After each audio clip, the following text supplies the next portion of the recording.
अक्सर ज़िंदगी में कई ऐसे मकाम, कई ऐसे मोड़ आते हैं जब हम हताश हो जाते हैं, निराश हो जाते हैं, जीवन की कोई राह नहीं दिखाई देती। ऐसा लगता है कि सब कुछ यहीं आकर ख़त्म हो गया है, लेकिन ऐसा होता नहीं है।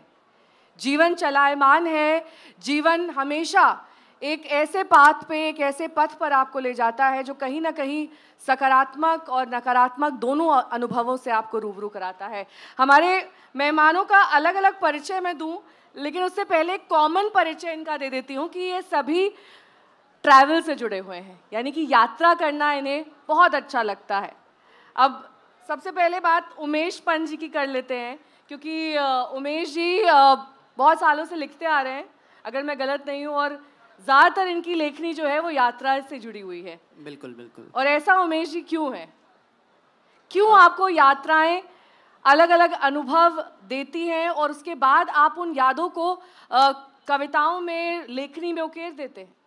एक्चुअली इस बात का जवाब मैं एक कविता के जरिए देना चाहूँगा। बिल्कुल। एक कविता है जिससे ये जो फिलॉसफी है क्यों ट्रैवल करना है ये शायद थोड़ा क्लियर होगी। कैद है सब, सबको ये राज छुपाना होता है। कैद है सब, सबको ये राज छुपाना होता है। सबके पास ये अपना एक बहाना होता है। दुनिया वाले जहाँ जकड़ कर रखते हैं हमको, दुनिया वाले जहाँ जकड़ कर रखते हैं हमको, अपने अंदर ही तो वो तहखाना होता है। दिखती नहीं है हथकड़ियाँ तब भी वो होती हैं। आज़ादी का बहुत अलग पैमाना होता है। जाने दो ये दुनिया तुमको नहीं समझ सकती। सबसे पहले खुद को ये समझाना होता है।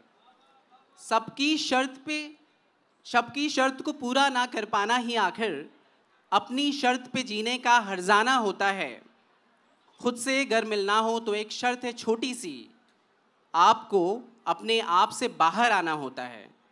तो ये जो यात्रा है, जो यात्रा शुरू होती है, वो अपने आप से बाहर आना बहुत ज़रूरी है और उसके लिए आपको निकलना और यात्राएं करना बहुत ज़रूरी है। और जब आप एक बार यात्राएं करते हैं और लेखनी आपके अंदर है, लिखने का कौशल आपके अंदर है, आप लिखना चाहते हैं तो आप उन पर लिखेंगे भी ज़रूर। इसीलिए यात्रा की शुरुआत हुई। आपने एक यात्रा वृतांत लिखा है, दूर दुर्गम दुरुस्त। ये सारे जो आपने द लिखे हैं, ये इसमें कुछ खास मकसद है या फिर ये एकाएक ही हो गया? ये एक्चुअली एकाएक ही हो गया क्योंकि हम उस समय ऋषिकेश में थे और मैं, मेरी वाइफ और कुछ लोग थे और अचानक से प्रकाशक का फ़ोन आया कि एक टाइटल चाहिए। तो जो पूर्वोत्तर है, ये किताब पूर्वोत्तर पर आधारित है और बहुत दूर आपको जाना होता है पूर्वोत्तर जाने के लिए, बहुत दुर्गम इलाकों में जाना होता है। लेकिन जब आप वहाँ पहुँचते हैं, तमाम आशंकाओं के बावजूद, जब लोग कहते हैं कि नहीं आपको इतना दूर नहीं जाना चाहिए, नागालैंड नहीं जाना चाहिए क्योंकि बहुत ख़तरनाक है, और आप पहुँचते हैं और देखते हैं कि ये तो एकदम दुरुस्त है, तो ये टाइटल जो है ये वहीं से आता है। आपने काफ़ी वक्त मुंबई में गुजारा, अब आप दिल्ली में रहते हैं।